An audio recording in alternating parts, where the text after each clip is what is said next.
¿Cuál es mi sorpresa?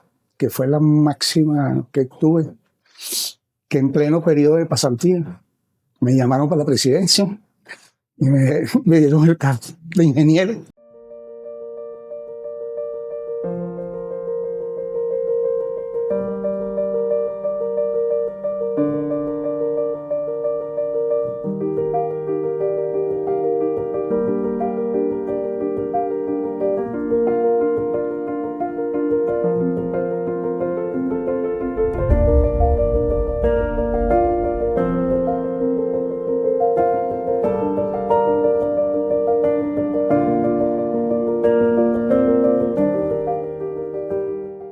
Y hemos llegado a otro episodio de nuestro podcast dominical Historias de Vida. Este podcast que llega a ustedes gracias al esfuerzo del equipo de gestión comunicacional liderado por esta servidora, Sonia Margarita Sánchez Rujani. Hoy nos encontramos en estos espacios en el laboratorio de informática porque vamos a conversar con un profesor que estuvo vinculado durante muchos años a esta área. Antes de comenzar a conversar con el profesor, voy a invitarlos a que se conecten a través de nuestro canal de YouTube, Uptanca Cecilio Acosta, y nuestras promociones que hacemos constantemente a través de nuestra cuenta de Instagram, uptanca.oficial. Bienvenido, profesor Alejandro Chacón, a Historias de Vida. ¿Cómo está? Bueno, en estos momentos me encuentro muy bien y muy agradecido por la invitación que me ha hecho para esta entrevista. Del estado Aragua para el estado Miranda. Cuénteme de su infancia, dónde nació, cómo creció, su núcleo familiar, cómo fue esa historia de vida infantil. Bueno, nací en San Sebastián de los Reyes, en el estado de Aragua. Realmente fue una emergencia, porque la familia es de San Casimiro, el estado de Aragua. Y ahí fue donde, hice mi infancia, hice mis primeros estudios. Hasta primer grado, hasta que nos vinimos para Los Teques. ¿Okay?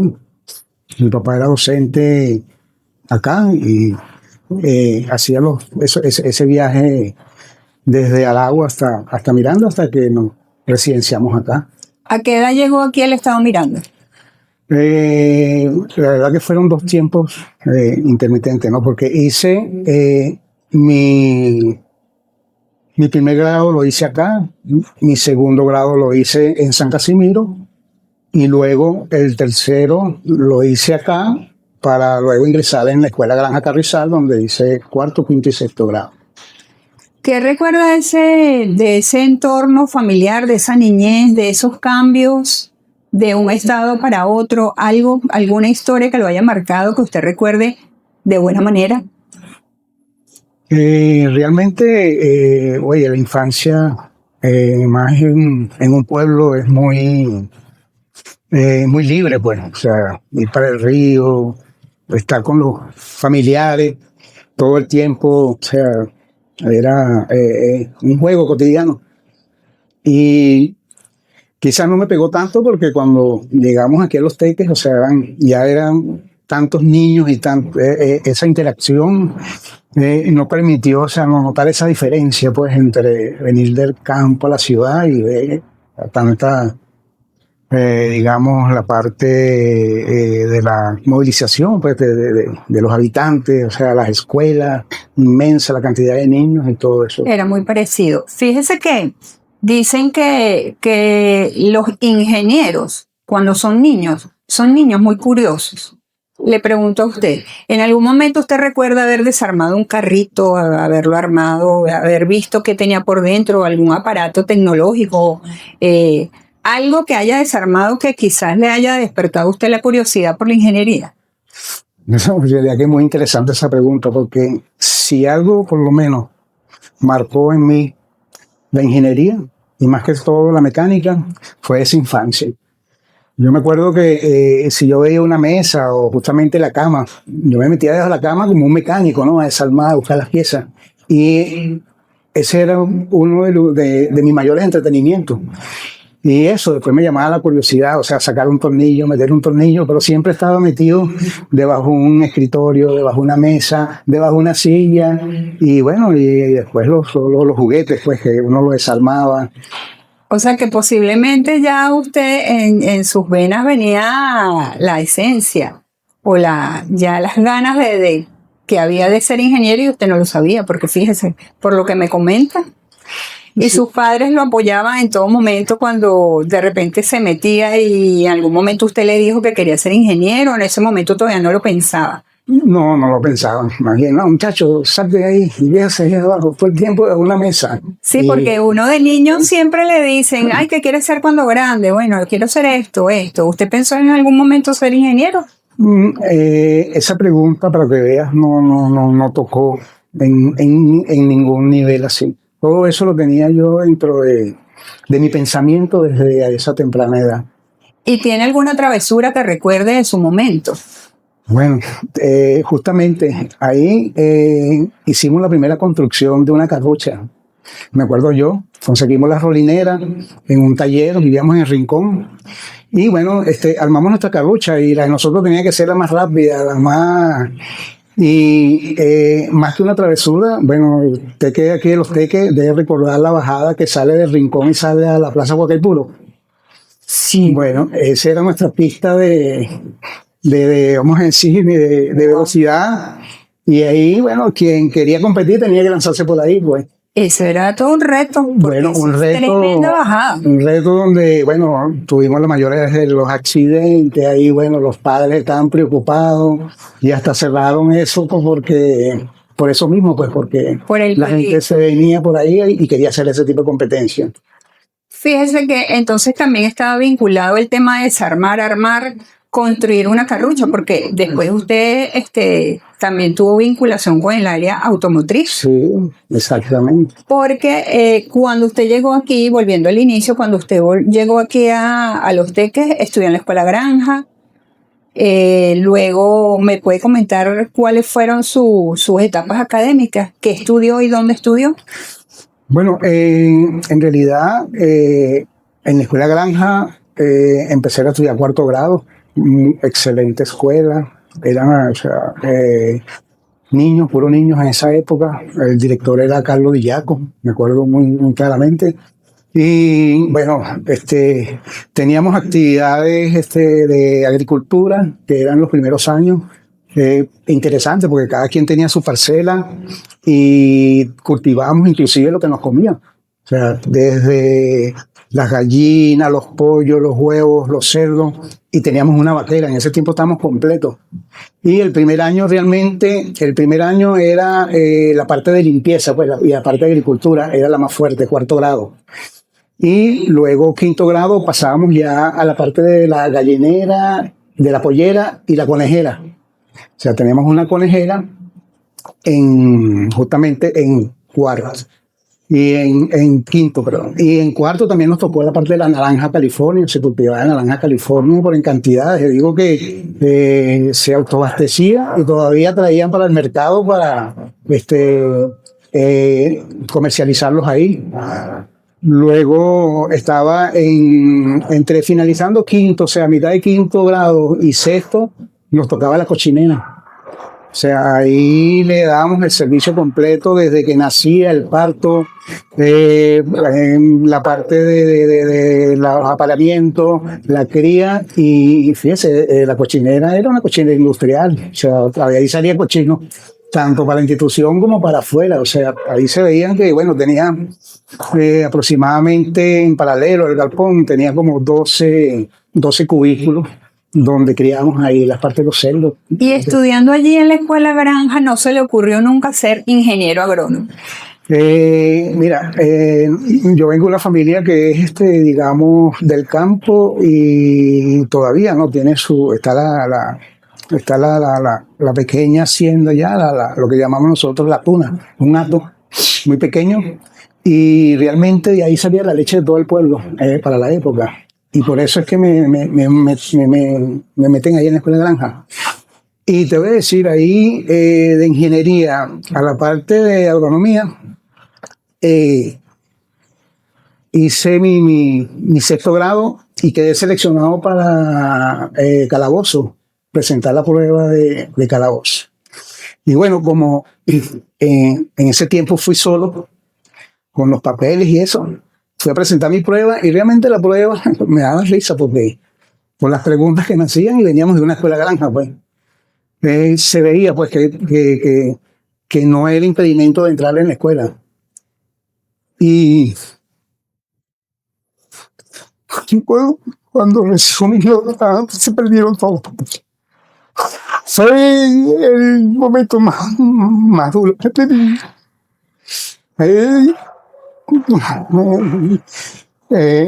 Perdí un año y en esa circunstancia familiar así, llega la malvasía de tanto esfuerzo, me partió el alma. Y bueno, todo era, en ese caso, como parte de mi responsabilidad. Y duré un año sin poder ingresar y veníamos para los teques San Casimiro y que van sin papeles. No se podía y no pude recuperar esos papeles. Pero gracias a Dios, esa etapa triste de su vida la superó. Logró superar.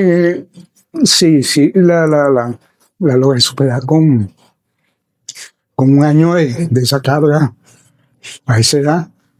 Ve todos mis compañeros en clase. Yo entré al primer año, que era la emoción grande. Salí de sexto grado y entré al primer año. Y eso fue fatal. Y ahí sí quería estudiar agronomía porque venía en la misma carrera. Y quizás en ese momento también cambié. Dije que no quería más nada con el campo y me fui con la escuela técnica, estudié en la escuela técnica. ¿Qué estudió en la escuela técnica? Bueno, ahí en la técnica también fue otro trauma más porque la especialización era en cuarto y quinto año, ¿no? Y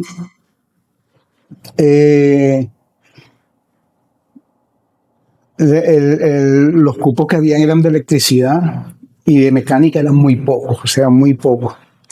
Y yo hice todo el esfuerzo por entrar a la mecánica, pero por decir, por los laboratorios eran más grandes de electricidad, habían 3 secciones, de mecánica era una sola sección y muy exclusivo. Y oye, como viendo las notas de la parte de física y todo eso, me seleccionaron porque era para la parte eléctrica. Yo, coño, no, quería ir para la parte mecánica. Y bueno, pero sin embargo, en todos los años, bueno, terminé con mi parte eléctrica, siempre pensando en la parte mecánica, pues. Fíjese, uno nunca debe renunciar a sus sueños. No. Usted quería estudiar mecánica y luego logró. Luego que se graduó en la ETI Roque Pinto, ¿entró a estudiar dónde? Exacto, de ahí pasé al Politécnico de Barquisimeto, ¿ok? Pero como venía electricidad, tampoco me aceptaron en mecánica. ¡Wow! ¡Qué frustración! Pero yo insistí, como dices tú, insistí con mi carrera. Yo sé que ahí en ingeniería era el básico de carrera, el básico y el básico de carrera. Y entonces, buscando por ahí, insistiendo, existía la posibilidad de hacer cambio de carrera. Y bueno, entusiasmado con eso ya.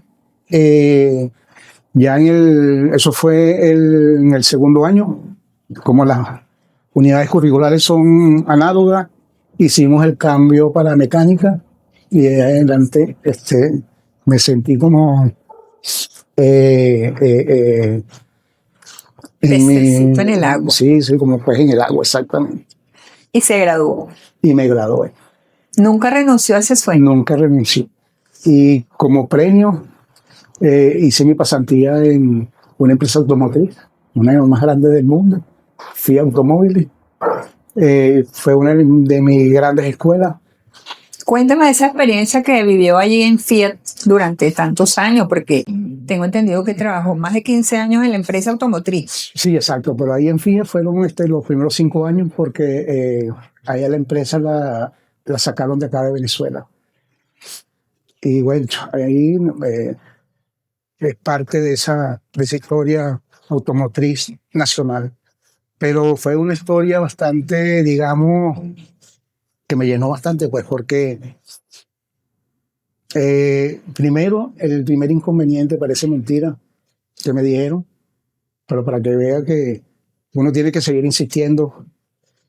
Como política de la empresa, los pasantes no se quedan trabajando aquí.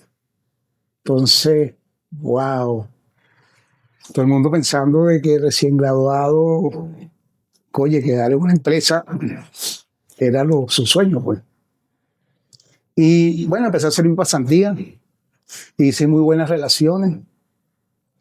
Y cuál es mi sorpresa, que fue la máxima que tuve, que en pleno periodo de pasantía me llamaron para la presidencia y me dieron el cargo de ingeniero sin estar graduado. ¡Wow! Entonces, fue una alegría, pero también fue una preocupación. Porque nosotros teníamos un tutor académico y un tutor industrial. El ingeniero Mictil, me acuerdo yo que era el industrial. Y el ingeniero Trota era mi ingeniero, mi tutor académico. Y entonces ahí decía, ¿no? En la reunión que tuvimos ahí en la práctica, no, la verdad que no sabía por qué, que decían que no podíamos aceptar trabajo hasta que no nos graduáramos, o sea, que no nos tituláramos, pues. Pero mira, la empresa me dijo, no, independientemente no importa, no te damos el cargo, pero tú eres ingeniero y estás en la nómina y listo. Por Bueno, cosas de Dios. Cosa de Dios. Y bueno, fue la mejor experiencia que he tenido en la parte de trabajo. Bueno, las otras han sido también espectaculares. Pero, ¿qué te digo? Tenemos ahí hitos históricos en la industria automotriz. Y te digo que era traumático porque algunas veces venía el tutor académico que venía sorpresivamente a ver cómo estaban sus pupilos. Y todo el mundo, ingeniero. Y yo trataba de esconderme y la producción ahí no se podía parar, esa gente no le paraba, que viniera, pero tu responsabilidad era tu responsabilidad. Y mira, tuve ese año tuve bastante problemas y al final él se dio cuenta y vale, me penalizó mucho. Pero dentro de todas esas épocas o momentos fuertes que tuvo, también tuvo la satisfacción de haber podido ingresar a una empresa de renombre en el país, muy importante. ¿Cómo compartió esos momentos también de felicidad? Porque fueron momentos de felicidad cuando a usted le dijeron, usted se queda a trabajar aquí, contra todo pronóstico. ¿Cómo Claro. fueron esos momentos de felicidad y cómo lo compartió con su familia? Grandioso, o sea, imagínense, yo en ese momento tenía 2 hijos, estaba casado también. Y eso marcó, ellos tuvieron paciencia. Veía que llegaba en la madrugada a estudiar y eso, y ellos ahí, con su labor cotidiana, su mamá con su atención hacia ellos, a sus escuelas, todo. Y eso fue una alegría inmensa. Ellos, inclusive, hicieron un open house, abrieron la empresa para los hijos, y eso fue el mejor regalo que yo le pude dar a ellos. Realmente la dinámica era que conocieran los hijos de los trabajadores de la planta, lo que era una industria automotriz, y eso no era una cosa que llegaba, y tú lo veías recorriendo todas las líneas de producción, y que su papá sea el que le vaya indicando, no, mi puesto de trabajo es yo soy encargado de la parte de logística, el material tiene que ensamblarse de estas distintas maneras, nos pasan un programa de producción y todo eso. Sí, se lo vas explicando a ellos, y ellos que van a estar prendiendo atención, ellos lo que iban agarrando tornillos, metiendo ahí, montándose en los carros, bueno, y todo fue una experiencia bastante grande. Ese fue un orgullo para usted en ese momento. Un orgullo. Ahora coménteme cómo fue esa transición de la industria automotriz, dejar la parte práctica y transformarse en un académico. ¿Cómo fue esa transición cuando ingresó aquí a lo que en su momento fue el Colegio Universitario de los Teques? Bueno, esa transición fue una inquietud después que cuando uno se le mueve el piso dentro de la parte laboral, ¿no? fueron momentos difíciles en esa época, inclusive oportunidad. A muchos nos dieron que FIA se hacía responsable de nosotros. A unos los mandaron para Ecuador, otros para Argentina, para Brasil, los que querían ir. Pero en esa época, con los niños pequeños y todo eso, hice la propuesta, pero que no estábamos preparados para. Y Sí, bueno, usted me habla de esa propuesta, sin embargo, no estaba preparado para asumirla quizás fuera del país. fuera del país. Y Exacto. decidió quedarse en Venezuela y creer en Venezuela y apostó a Venezuela. Claro, Y sí, aquí está. exacto. Entonces, ¿fue cuando decidió ingresar acá a trabajar acá en la universidad? No, bueno, de ahí mismo otra empresa automotriz en Tejería, por medio del personal de ahí nos absorbió, o sea, nosotros no tuvimos, o sea, nos absorbió y empecé trabajando ahí. Y ahí fue donde nació la idea de la parte docente, porque ya el piso se había movido, entonces, ¿no? Y entonces pensamos en la parte de la jubilación y toda esa parte, entonces yo veía que comentábamos que cuál era la mejor opción y nosotros veíamos así entre ingenieros, sí, porque es que la industria automotriz no nos jubila, no nos garantiza nada en la parte de aquí. Y entonces ya ahí estamos pensando un grupo en empezar a dar clases. Emprender Emprender. de otra forma. Incluso, Cuénteme, ¿usted recuerda cuando llegó aquí, cuando pisó la puerta principal de la universidad? ¿Recuerda ese primer grupo que usted le dio clases? sí. Justamente me tocó una unidad curricular que siempre la tuve presente, ¿no? Entré como a dar lógica y matemática. O sea, matemática por la parte de ingeniería, pero lógica, en ese momento, no sé, no había muchos especialistas, por lo menos en esa área. Pero vamos a decir, el pensum de estudio de nosotros cuando comenzamos estaba con esa transformación, que estaban con las unidades de pensamiento crítico. Y justamente fueron las unidades que inauguraron aquí el colegio universitario. Por ejemplo, la lógica proposicional. Y en ese momento había muy pocos especialistas para esa parte de esa área. Para ese momento. Y digamos, en la formación de ingeniería, digamos, la lógica, aunque era más lógica, digamos, simbólica, que claro, estaba la parte base proposicional, era una unidad curricular que era para nosotros como cualquier cálculo que pueda Era fuerte. Que era fuerte. Usted comenzó acá dando clases en informática. No, en recursos humanos. En recursos humanos. En la sede de Santa María, que era la que existía, o sea, en ese momento. Cuando sí. Pero, ¿y en qué áreas trabajó? ¿En qué programas nacionales de formación? ¿Informática, administración? Ahí eran carreras completas, recursos humanos. Ok. Después en recursos humanos, de ahí pasé para informática. ¿Recuerda hoy en día, no sé si recuerde alguno de sus primeros estudiantes, si quizás lo ve por ahí, ha tenido la buena suerte de encontrárselos nuevamente por allí ya de profesionales? Sí me los consigo, pero de nombre sí es verdad que yo de nombre no, ni siquiera el mismo año, con la misma clase, no recuerdo ninguno. ¿Pero los ha encontrado y ha conversado con ellos? Sí. ¿Y cómo los ve profesionales? Todos los días. Mira, grandioso. Tuve la gran oportunidad de también haber trabajado en un liceo acá, en el Vicente Salia. Y todos los estudiantes, fíjense, yo tomé ahí todos los años, desde séptimo hasta quinto año, con matemática y física. Y te voy a decir, casi todos esos alumnos, la gran mayoría, me lo conseguí aquí en la universidad. Y muchos están graduados y ahí conversamos, y están en sus profesiones y están haciendo su vida profesional. En distintas partes del mundo, porque no es nada más aquí, me lo consigo por todos lados. Mayor satisfacción para usted como docente haber participado en que hoy en día esos niños o esos jovencitos que estuvieron en el liceo, incluso aquí mismo en la universidad, hoy en día sean tremendos profesionales. Sí, sí, no, todavía recibo correos, le doy asesoramiento por internet, mira, cualquier duda, ellos tienen mis correos y me mandan inclusive la parte profesional, mira, unas consultas sobre esto, eh, sobre todo porque en los últimos años estuve con la parte de estadística, ¿ok? Y más que todo en la parte de probabilidades, ¿no? Que tiene mucha aplicación ahorita. En informática he sido también por eso un programador.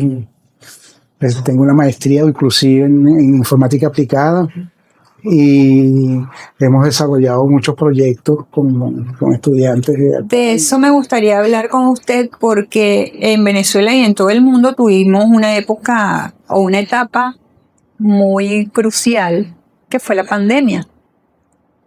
Tuvimos que cerrar puertas, apagar las luces de las aulas. Sin embargo, eso no impidió para que usted siguiera formando y creó un método de enseñanza, el método gráfico, y con él participó en un congreso en el 2020. ¿Podría comentarme cómo fue, cómo nació la idea, cómo fue esa experiencia para usted?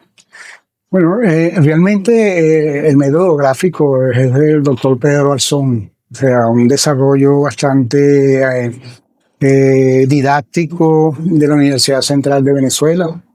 Y a mí me gustaría hacer ahí un hincapié en esa parte porque cómo es mi relación, ¿no? con ese proyecto. Uno de los proyectos educativos que yo más miro fue la parte del desarrollo de la misión Sucre.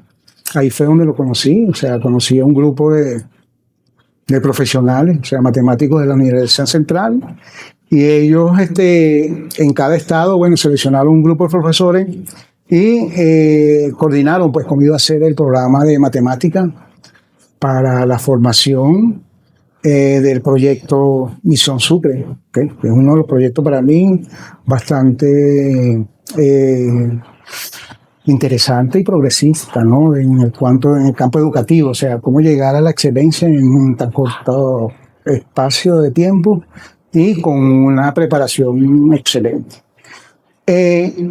Ahí fue donde yo lo conocí, o sea, explicaron el método, ya yo lo conocía anteriormente por los hijos míos que estudiaron en la central y siempre tenían una pregunta con respecto a eso. A mí me llamaba la atención, o sea, esa didáctica que realmente la lógica es de ir de la parte gráfica a la parte analítica.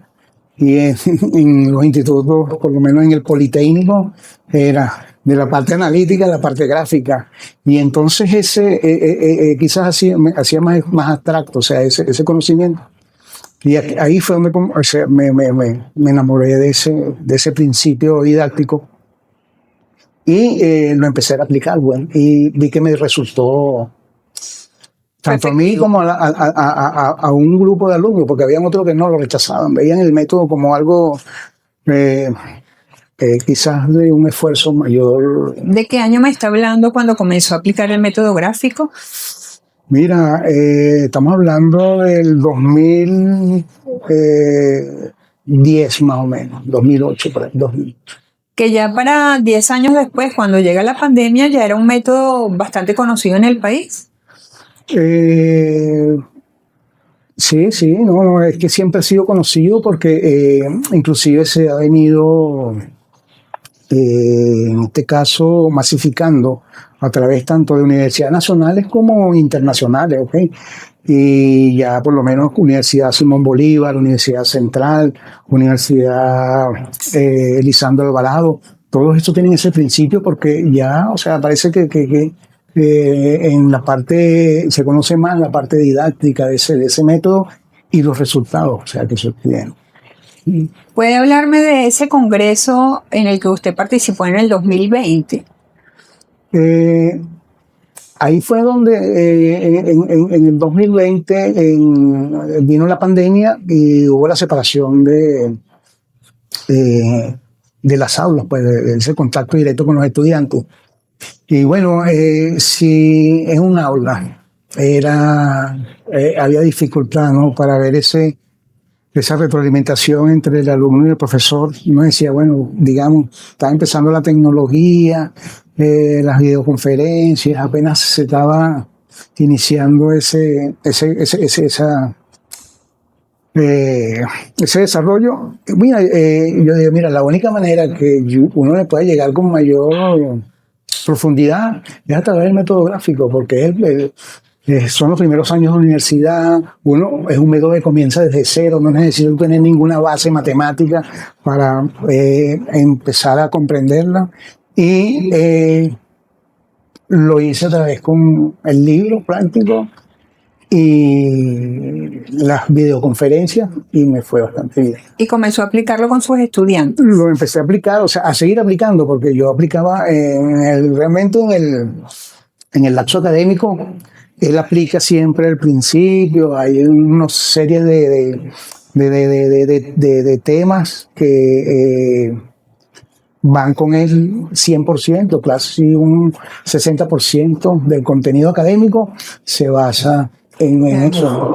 Y el otro 40% sí son modelos matemáticos que están desprendidos del modelo, porque sí hay que pero en condiciones normales era un 60-40, pero una condición de pandemia que no podíamos venir a las aulas, tenía que ser casi que un 100% a través de esta plataforma.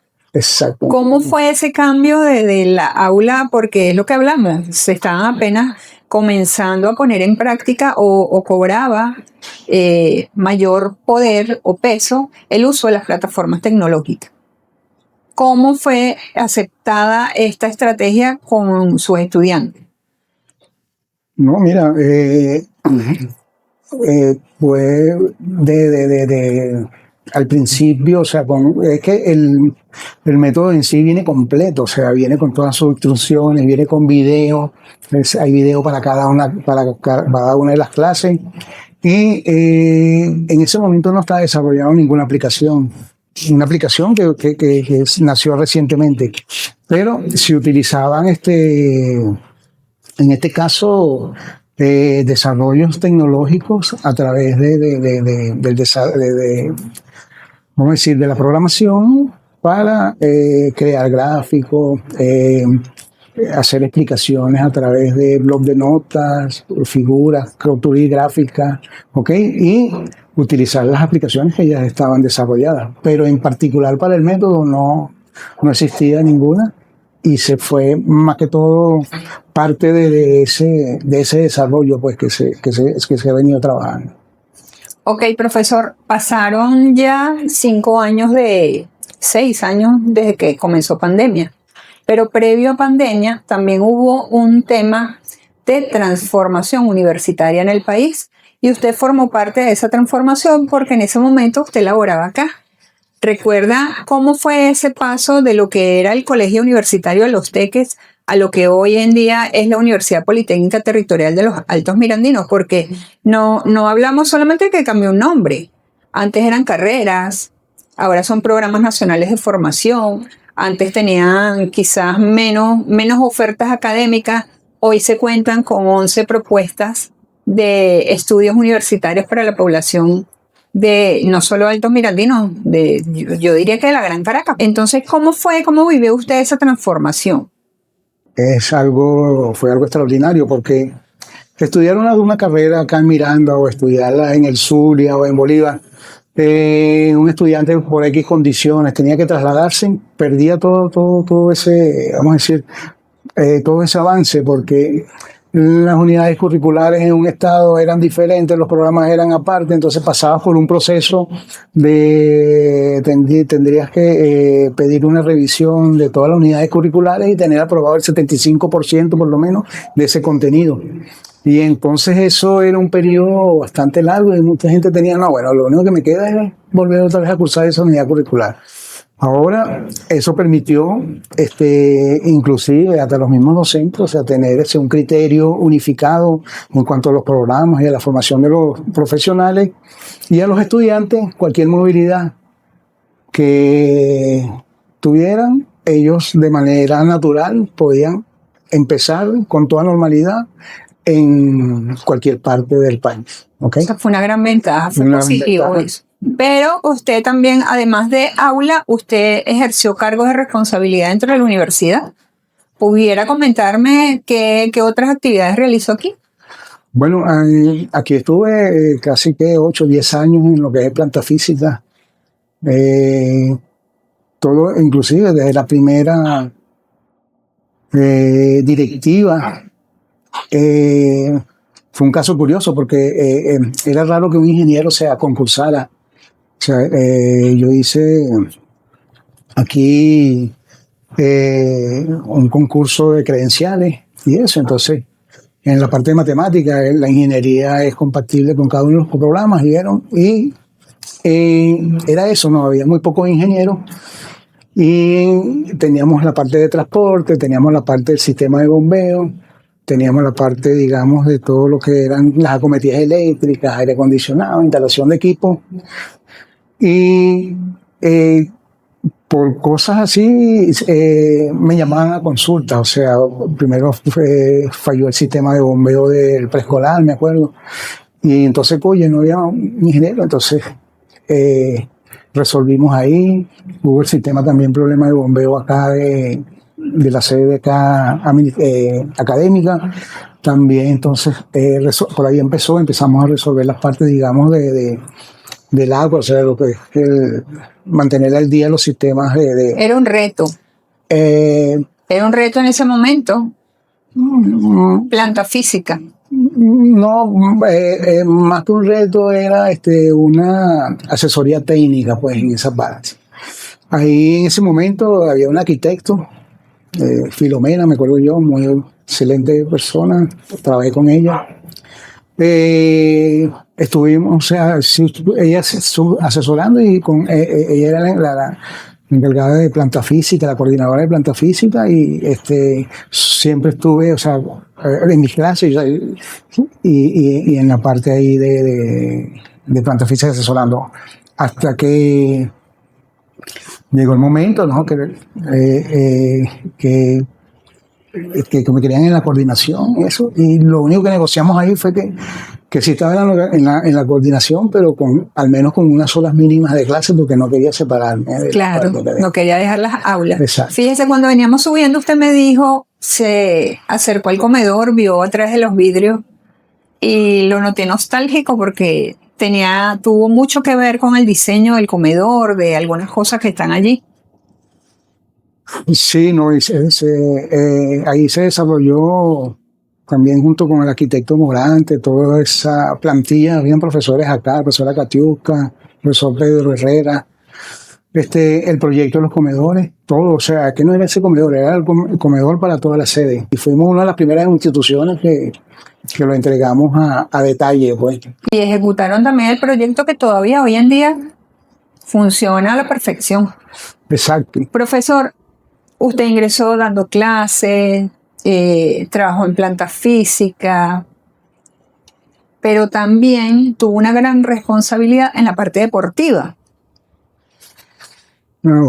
Reláteme algunas anécdotas o alguna anécdota en particular muy positiva que usted recuerde, algún triunfo, algún premio que se haya traído en su momento para la universidad en alguna competencia nacional.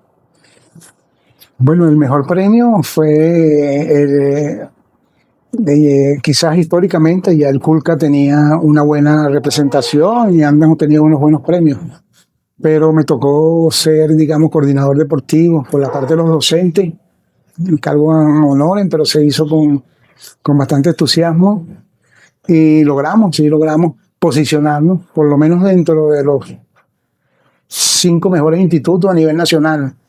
Y en muchas oportunidades en puestos de vanguardia, así como un subcampeonato obtuvimos en el 2013, creo, que bueno, que con la delegación que para esos tiempos se contaban, era un gran logro por parte, digamos, en ese tiempo el colegio, que todavía no había pasado a la universidad,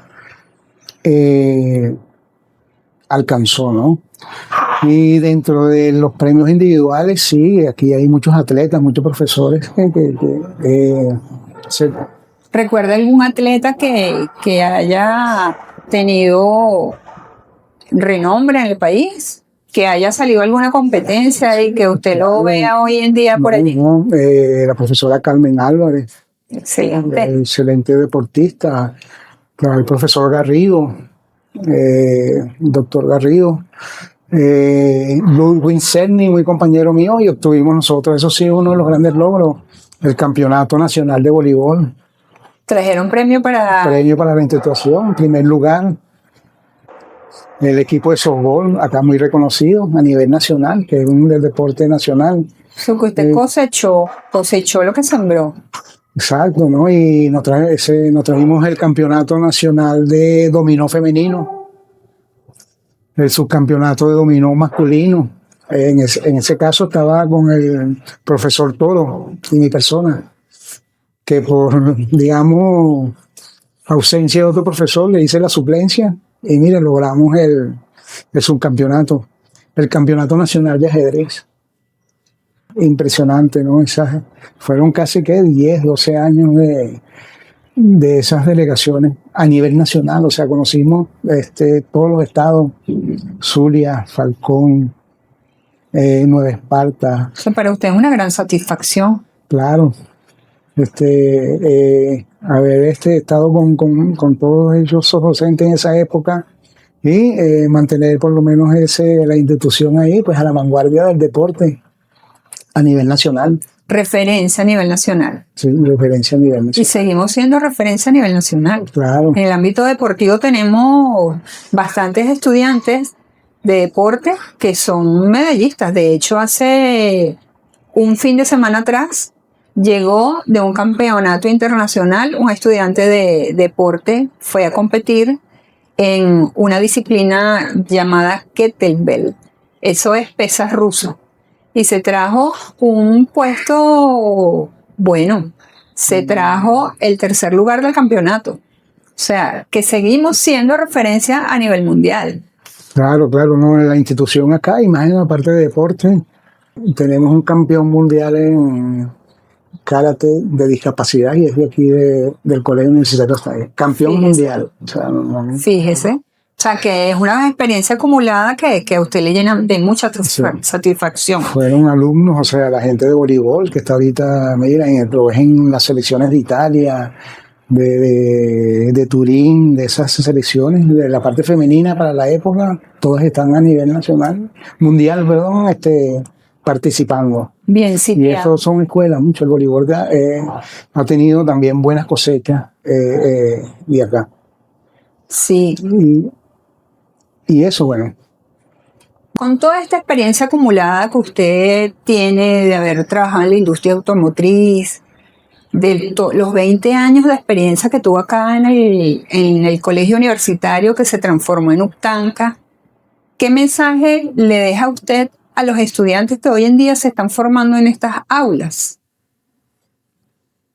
Yo siempre he dicho que la responsabilidad de los estudios es del individuo, de la persona. O sea, no digamos, realmente uno lo que es un facilitador que presta su conocimiento a esa experiencia que ha tenido. Pero el mayor responsable del conocimiento es el alumno.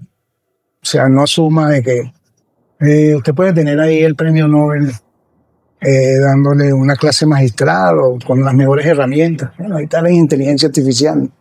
Puedes tener las mejores herramientas que tú a la mano, pero si no tienes responsabilidad y no tomas, o sea, tu desarrollo o tu formación profesional como parte de tu responsabilidad, no vas a llegar a... Y se lo digo porque así, ¿no? Como ves, ese toque de sensibilidad que me dio al principio, yo no le eché la culpa a nadie. Tomé mi responsabilidad y seguí adelante y me siento la persona más feliz con todo lo que he hecho y lo que he estudiado, más que todos los estudios, y la parte profesional que la sabía compartir y la parte deportiva, que todo ha estado integrado. Es tanto así que en Barquisimeto me decían polideportivo. en el instituto, porque estaba en la selección de fútbol, estaba en la selección de voleibol, estaba en la selección de básquet.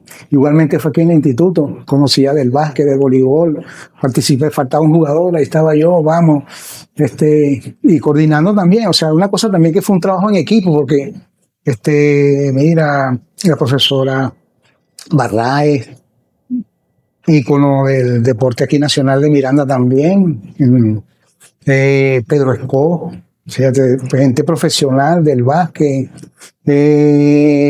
Mira, en el béisbol también tuvimos acá profesionales muy valiosos a nivel nacional e internacional, y todo lo que salía era esa parte, esa formación y esa experiencia que tuve.